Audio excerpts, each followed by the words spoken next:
जहां उत्तर प्रदेश में अपनों के बीच बात रखने का मौका मिल रहा है, तो मैं अपने लोगों से अपने घर की तरह खुल के एक बात कहना चाहूँ और बुरा ना मानिएगा कि ये थोड़ी सी बात शायद चुभ जाए। साथियों, आप सब जानते हैं कि बीएसपी के कार्यकर्ताओं को भटकाने के लिए, डीमोरलाइज करने के लिए विपक्षी पार्टियां कितने किस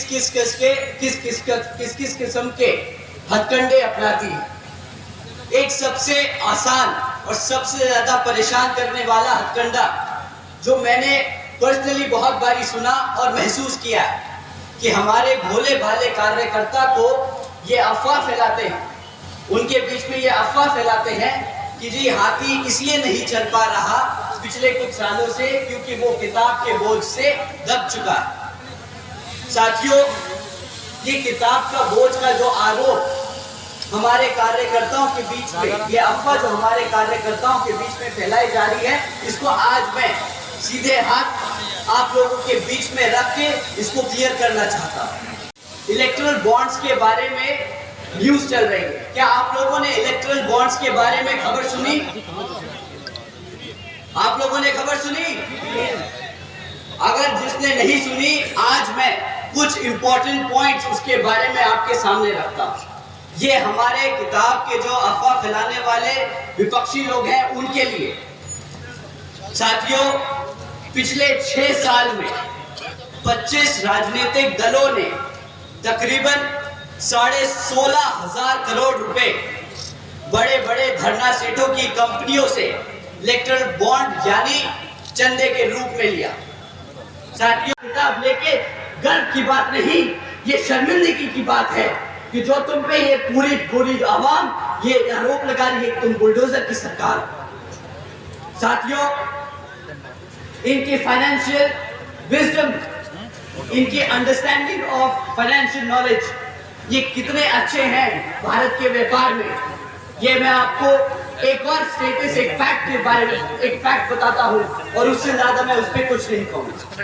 साथियों, जब केंद्र की सरकार में भाजपा आसीन हुई थी तो केंद्र की सरकार पे 58,60,000 करोड़ का कर्जा था। आज 2024 में ये 58,60,000 करोड़ का कर्जा बढ़कर आज 152 लाख करोड़ हो चुका है। इतनी ही अच्छी इनकी फाइनेंशियल नॉलेज है, इतना ही अच्छा इनका बिजनेस सेंस है। ये इंडिया को भारत देश में एक लार्जेस्ट $5 ट्रिलियन इकोनॉमी की बात करते हैं। अगर कर्जे पे छोड़ना है तो भाई साहब हमें ऐसी सरकार और ऐसा चोट नहीं चाहिए। हम चाहते हैं कि हमारे बच्चे को रोजगार मिले, हम चाहते हैं कि हमारा बच्चा हमारे घर में पैसा लेके आए और बोले कि माँ तेरे को बाहर सरकार के फ्री खाने राशन की स्कीम पे जरूरत नहीं है, मैं तेरे लिए कमा सकता हूँ। चूना नहीं लगाया अपनी जनता को, इन्होंने 20 लाख करोड़ का नुकसान किया है अपनी आवाम का। साथियों, सुरक्षा के मामले में इनके ऊपर कोई टिप्पणी ना ही करे तो अच्छा है। मैं इनके बस एक नोटिस के बारे में आपको बताता हूं, वो आपको इनकी सेफ्टी सिक्योरिटी के बारे में सही तरीके से समझा देगा। यहाँ के मुख्यमंत्री जी एक दिन नोटिस जारी करते हैं कि आज से लड़कियों को शाम को 8 बजे के बाद से प्राइवेट इंस्टीट्यूट्स में क्लासेस लेना मना है। क्यों? क्योंकि वो अपने बच्चियों की सुरक्षा नहीं कर सकते। अब साथियों, जो ऐसी गाइडलाइंस पॉलिसीज इशू करे उसके राज्य में, उसके रहते हुए इस प्रदेश में कौन सी बेटी सुरक्षित होगी? आप अगर अपने बेटी बच्चों को सुरक्षित नहीं रख सकते तो आप क्या हमारे बड़े बुजुर्गों को सुरक्षित रखेंगे? साथियों, ये लोग गर्व करते हैं, इनको बहुत अच्छा लगता है जब इनको लोग बोलते हैं कि ये बुलडोजर की सरकार। अरे मूर्खों को पूछो कि अगर बुलडोजर की सरकार से चीजें टूटती हैं तो तुम्हें वहां सत्ता में बिठाने का काम इस जनता ने जो किया था, यहाँ पे इस प्रदेश को बनाने के लिए किया था, ना कि तोड़ने के लिए। हमारी आदरणीय बहन कुमारी मायावती जी को तहे दिल से स्वागत व धन्यवाद करता हूं, जिन्होंने अपना पूरा जीवन बामसेट, TS4 व BSP के जन्मदाता एवं संस्थापक मान्यवर साहब श्री काशीराम जी के बताए हुए रास्ते पर चलकर परम पूज्य बाबा साहब डॉक्टर भीमराव अंबेडकर जी के मानवतावादी व आत्मसम्मान एवं स्वाभिमान के मूवमेंट के लिए अपना पूरा जीवन त्याग कर इस मिशन मूवमेंट और पार्टी को नई ऊर्जा देने का जो काम किया तथा उत्तर प्रदेश जैसे विशाल व महत्वपूर्ण राज्य में 4 बार अपनी पार्टी BSP के नेतृत्व में सरकार बनाकर खासकर बहुजन समाज के लिए ऐसी मिसाल तय की जिससे प्रेरणा लेकर करोड़ों लोग यहाँ सामाजिक परिवर्तन व आर्थिक तरक्की की मिशन के लिए एकजुट लगे हुए। इतना ही नहीं बल्कि मैं खुद उनके इस नेतृत्व से प्रभावित होकर BSP मूवमेंट से जुड़ा और उनके पद चिन्हों पर चलकर इस मिशनरी दायित्व कार्य व फर्ज को पूरी तरीके से निभाने की पूरी कोशिश करता रहूंगा। बच्चे अंग्रेजी का एक सेंटेंस नहीं बोल पाते और ये मैं अपने मन से नहीं, सरकार के सर्वे और डेटा रिकॉर्ड से बोल रहा हूं। तो पूछिए भाजपा की सरकार से कि ना तुम पेपर पूरे करा पाए, ना तुम हमारे बच्चों को प्लस माइनस सिखा पाए, ना तुम उन्हें इंग्लिश बोलना सिखा पाए, तो किस बात की तुमने हमारे बच्चों को शिक्षा दी? उन्होंने आपके साथ, आपके भविष्य के साथ खिलवाड़ किया है साथियों। ये बात शिक्षा के साथ साथ आपके भविष्य का है। तो आप एक बार जरूर उनसे पूछिएगा कि भाई साहब पिछले 10 साल में आप ना ही साक्षात खाली सेंटर में नहीं, यहाँ उत्तर प्रदेश की राज्य सरकार में भी आसीन है और आपके हालात कहीं पे भी सुधरे नहीं। तो इस बारी किस मुंह और हक से आप हमसे वोट मांगने आएंगे? साथियों, वैसे तो केंद्र की सरकार डिजिटल इंडिया के नाम पे बहुत ढिंढोरा पीटती है, जहां जाती है वहां बताती है कि डिजिटल इंडिया ये, डिजिटल इंडिया वो, भारत यहाँ जा रहा है, भारत वहां जा रहा है। पर हकीकत तो ये है साथियों कि आज 65% से ज्यादा स्कूलों में आज एक कंप्यूटर तक नहीं। आप बोलते हैं कि हम डिजिटल इंडिया बनाएंगे, हम बच्चों को AI के बारे में सिखाएंगे, हम उन्हें सॉफ्टवेयर डेवलपर्स बनाएंगे। कैसे बनाएंगे? आप सरकारी स्कूलों में एक कंप्यूटर नहीं दे सकते। 35% से ज्यादा, 35% से कम स्कूलों में आज भी इंटरनेट कनेक्शन नहीं है। साथियों, ये जो आपको एक दुनिया में वर्ल्ड इकोनॉमी का सपना दिखाते हैं, वो सिर्फ और सिर्फ झूठे वादे हैं। वे पिछले 25 सालों से झूठा वादा दिखाते आए हैं, पहले गुजरात में और आप पूरे भारत में। और आज इसका नुकसान आप लोग नहीं, आपके भविष्य में बच्चे पर चुकाएंगे। साथियों, समय आ गया है उनसे सही सवाल करने का और सही जगह वोट डालने का। ये लोग पिछले 10 साल से आपके साथ हैं, ये 10 साल से आप पे राज करते आए और आज भी जब ये आपके बीच में आएंगे तो अगले 15 साल का सपना दिखाएंगे। ये अपना पिछले 10 साल का रिपोर्ट कार्ड नहीं देंगे आपको। साथियों, मैं बहन जी का गवर्नेंस मॉडल आपके सामने रखता हूं। हम 2007 में सत्ता में आए थे और हम 2012 तक सत्ता में थे, पर आज भी बहन जी के ऊपर से गाइडलाइंस है कि आप आगे आने वाले 5 साल के लिए क्या करेंगे वो नहीं बताएंगे। आपने पिछले 5 साल में क्या किया आप वो बताएंगे। जनता को पता होना चाहिए कि आपकी कार्यशैली कितनी मजबूत है। वो आपके भरोसे पे वोट दे, आपके काम पे वोट दे। तो साथियों, मैं आपके सामने बहन जी के कुछ काम आपके सामने रखता हूं और आप ही डिसाइड करना कि आपके लिए, आपके बच्चों के लिए सही नेता कौन। बहन जी के गवर्नेंस मॉडल के तहत साथियों, बसपा की सरकार ने महामाया गरीब बालिका आशीर्वाद योजना चलाई थी, जिसके तहत 3,25,000 बच्चियों को 1-1 लाख रुपए देने का बहन जी ने काम किया था।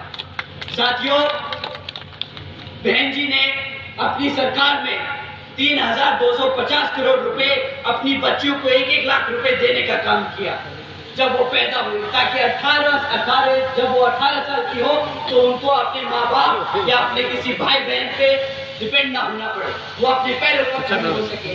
देश में पहली बार पैदा होते ही बच्ची 1 लाखपति बनी थी, बहन जी के शासनकाल में। साथियों, बहन जी के गवर्नेंस मॉडल के तहत बीएसपी की सरकार ने सावित्रीबाई फुले बालिका शिक्षा योजना चलाई थी, जिसके तहत 7 लाख से ज्यादा बच्चियों को 12वीं तक की शिक्षा फ्री में प्राप्त कराई गई। यहाँ पे बहन जी ने फ्री में राशन नहीं बांटा, यहाँ पे बहन जी ने फ्री में शिक्षा बांटी है। आप सब जानते होंगे बाबा साहब क्या कहते थे। बाबा साहब कहते थे, अगर कोई शिक्षा प्राप्त कर ले, शिक्षा क्या होती है? शिक्षा शेरनी का दूध होता है, जो एक बार पी ले तो सिर्फ दहाड़ता है और दहाड़ता ही रहता है। बहन जी ने अपने प्रदेश में हर एक बच्ची को एक शेरनी बनाने का काम किया। साथियों, इस ने बहुत सटीक तरीके से सही जगह वो पैसे का इस्तेमाल किया, ताकि आने वाली जनरेशन किसी के सामने हाथ न फैलाए। साथियों, बहन जी मॉडल ऑफ गवर्नेंस के तहत बसपा की सरकार में प्रदेश में कई व्यवसायिक technical institutions, engineering colleges, polytechnic एवं इंडस्ट्रियल ट्रेनिंग इंस्टीट्यूट एवं अन्य पिछड़े वर्गों के लिए इन सभी कॉलेजेस, इंस्टीट्यूट और एजुकेशन सेंटर्स में 27% सीटों की आरक्षण थे। साथ ही साथ इसमें पहली बार सरकारी कॉलेजेस में पिछड़े वर्ग के लिए 27% आरक्षण हॉस्टल्स में तय किया। साथियों, बहन जी ने हर वर्ग का ध्यान रखा। वो चाहती थी कि हर बच्चा पढ़े, हर समाज, हर वर्ग का बच्चा पढ़े। किसी के लिए पढ़ाई के लिए पैसा एक मुश्किल ना बन पाए।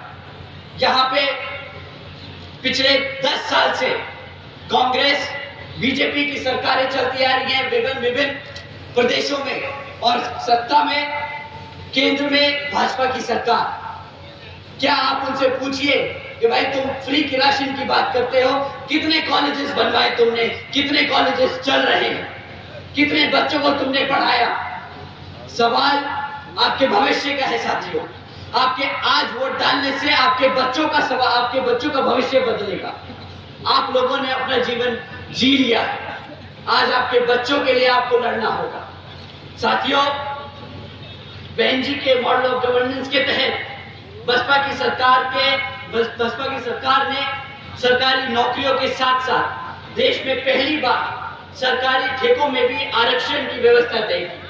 हमारे लोग, पिछड़े वर्ग के लोग, बहुजन लोग खाली सरकारी नौकरियों में आगे नहीं बढ़ेंगे, वो प्राइवेट सेक्टर में भी आगे बढ़ेंगे।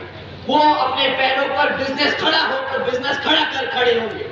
साथियों, वो अपने आप को नौकरी मांगने नहीं, नौकरी देने लायक बनेंगे।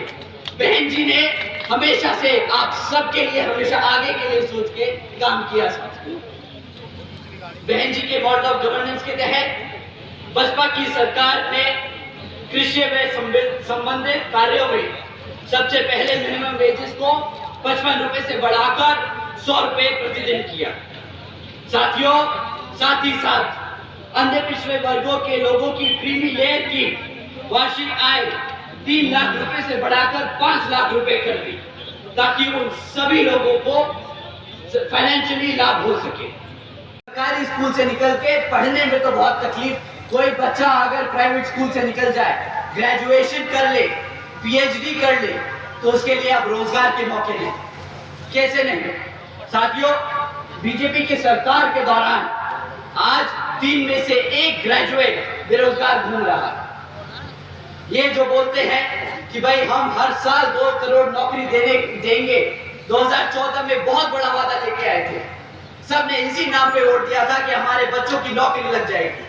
आज 3 में से 1 बच्चा बेरोजगार घूम रहा है। साथियों, बेरोजगारी का इतना बुरा हाल है कि पिछले कुछ दिनों में ऐसी खबरें सामने आई हैं जो आप सुन के हैरान होंगे। मैं एक हेडलाइन आपके सामने पढ़ता हूं। 90,000 से ज्यादा पीएचडी स्कॉलर्स इंजीनियर्स और ग्रेजुएट्स ने एक क्लास 4 की नौकरी के लिए अप्लाई किया। ओपनिंग कितनी थी? 1000 पोस्ट एक क्लास 4 की नौकरी के लिए। पीएचडी स्कॉलर्स अप्लाई कर रहे हैं, ग्रेजुएट्स अप्लाई कर रहे हैं। ये है पिछले 10 साल में भाजपा सरकार का एजुकेशन एम्प्लॉयमेंट का रिकॉर्ड।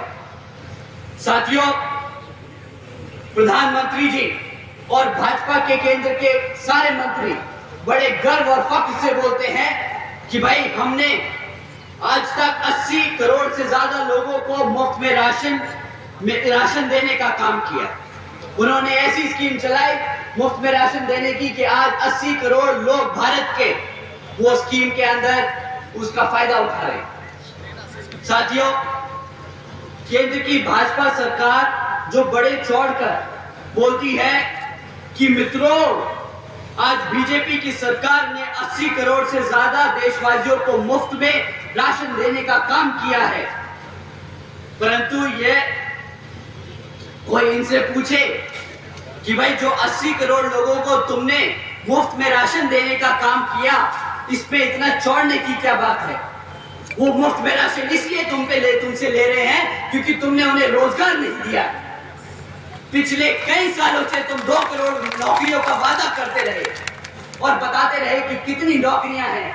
अगर नौकरियां होती तो क्या 80 करोड़ में से लोग भारत के आपकी मुफ्त राशन पे डिपेंडेंट होते क्या? बताइए साथियों। नहीं। और सबसे बड़ा धोखा, इस 80 करोड़ जनता को मुफ्त में राशन देने का हमारे टैक्स पेयर पे 2 लाख करोड़ का टैक्स बर्डन पड़ता है। ये खर्चा आपके टैक्स के पैसे से दिया जाता है। अब एक बात सोचिए, 2 लाख रुपए ये केंद्र की सरकार 2500 रुपए 3000 रुपए महीना राशन देने में खर्चती है। अगर ये आपको 20,000 रुपए की बेस नौकरी दे देती तो आज भारत की तरक्की 2 लाख के खर्चे से नहीं 20 लाख करोड़ के फायदे से होती। ये सारे काम बहन जी ने तब किए जब पूरी दुनिया आर्थिक मंदी के दौर से गुजर रही थी। इसे कहते हैं फाइनेंशियल इंस्टीट्यूशन, फाइनेंशियल नॉलेज के एक सेंसिबल तरीके से गवर्नमेंट रन करना। साथियों, बहन जी ने कभी सरकारी खर्चे से अपनी सरकारी नीतियों को चमकाने का काम नहीं किया। जो आप सब जानते हैं, भाजपा बखूबी जानती है। 100 करोड़ सैंक्शन करेगी पॉलिसी के लिए, उसमें से 75 करोड़ रुपए उसको एडवर्टाइज करने के लिए खर्च देगी। बहन जी ने कभी ऐसे काम नहीं किए। उन्होंने आपके टैक्स के कमाए हुए पैसे को बखूबी समझा कि वो कितनी मेहनत से कमाया जाता है और सब जगह वो बांटने का काम किया, क्योंकि वो हमेशा से चाहती हैं कि बाबा साहब और मान्यवर साहब श्री काशीराम जी के सपनों को वो इस प्रदेश में नहीं बल्कि पूरे देश में लागू करके उनके सपने को पूरा कर सके। साथियों, मैं दिल से ही नहीं बल्कि दिमाग से भी आपसे बोलूंगा कि काम ले इस बारी। दिल से आदमी भावुक होकर बोलता है, भावुक होकर एक्शन लेता है। कभी लगता है कि यार मेरे समाज के, मेरे परिवार के, मेरे दोस्त यार के यहाँ घटना हुई तो मैं भी उसके साथ जाके खड़ा हो जाऊं, मैं भी आंदोलन करूं, मैं भी पुलिस से झगड़ूं, मैं भी एसपी और डीएम से लड़ूं कि उसको न्याय मिलना चाहिए। साथियों, ये भी तरीका होता, बट ये कभी बीएसपी का तरीका नहीं। कभी भी बीएसपी के लोग सड़क पे उतर कर किसी से लड़ाई झगड़ा नहीं करे। हमारे लोगों ने हमेशा सूझबूझ और दिमाग से काम लिया। बहन जी ने हमेशा समझाया कि साथियों, सड़क पे उतरकर झगड़ा कर आपको आपके लोगों के लिए न्याय नहीं मिलेगा। आपको अपने समाज के लोगों के बारे में और अपने समाज को जागरूक करके वोट डाल के अपने लोगों को तख्ता में बिठाकर उन लोगों के लिए न्याय मिलेगा।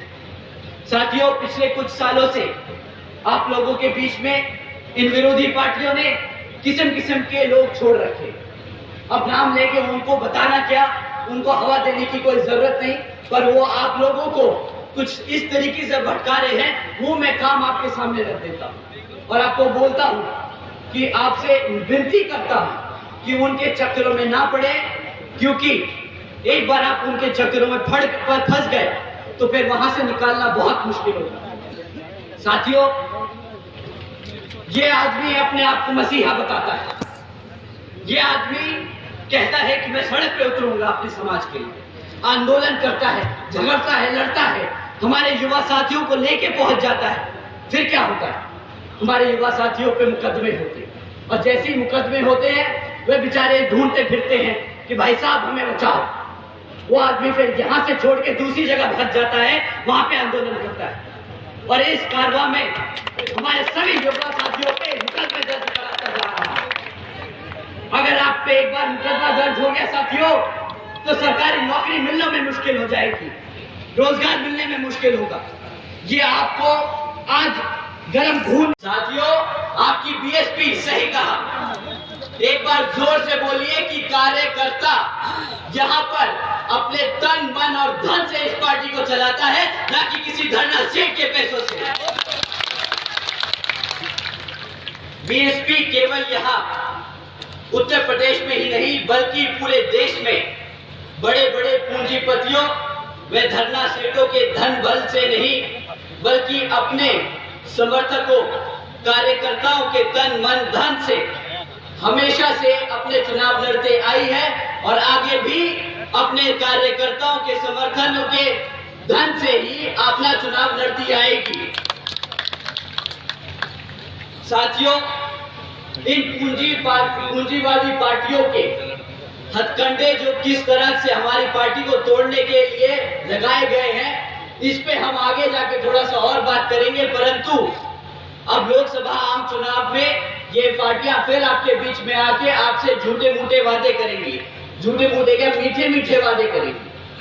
आपको बताएंगी कि किस तरह वो आपके लिए सीटें आरक्षित करेंगी, किस तरह आपको मुफ्त में राशन देगी।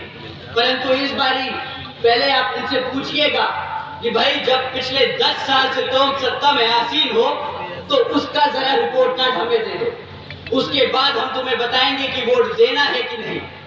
और इस बारी मैं कुछ मुद्दे आपके बीच में छोड़ के जा रहा हूं जो आप उनसे पूछ सकते हैं। साथियों, पिछले 10 साल से भाजपा केंद्र की सरकार में आसीन है, और उनसे आप सिर्फ 3 मुद्दों पे बात कीजिएगा कि भाई तुमने हमारे बच्चों की शिक्षा के लिए क्या किया, उन्होंने हमारे युवा साथियों के रोजगार के लिए क्या किया, और हमारे बड़े बुजुर्गों की सुरक्षा के लिए क्या किया।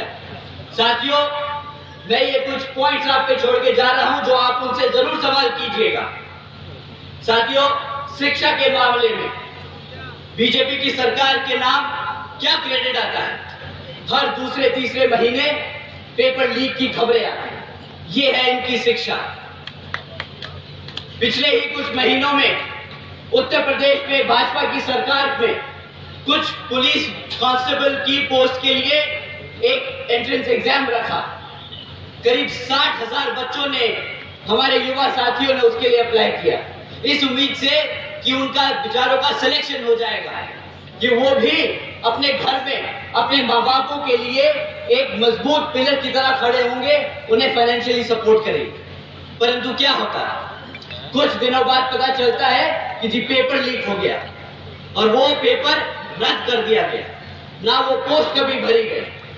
साथियों, आज बीजेपी की सरकार के दौरान पिछले 10 साल से पढ़ाई, शिक्षा के मामले में इतना दर गिर चुका है कि आज अगर आप 8वीं कक्षा के बच्चे से पूछे कि भाई तुम प्लस माइनस डिवीजन मल्टीप्लिकेशन कर सकते हो क्या, सरकार का सर्वे है, साथियों सरकार का सर्वे है कि आज भी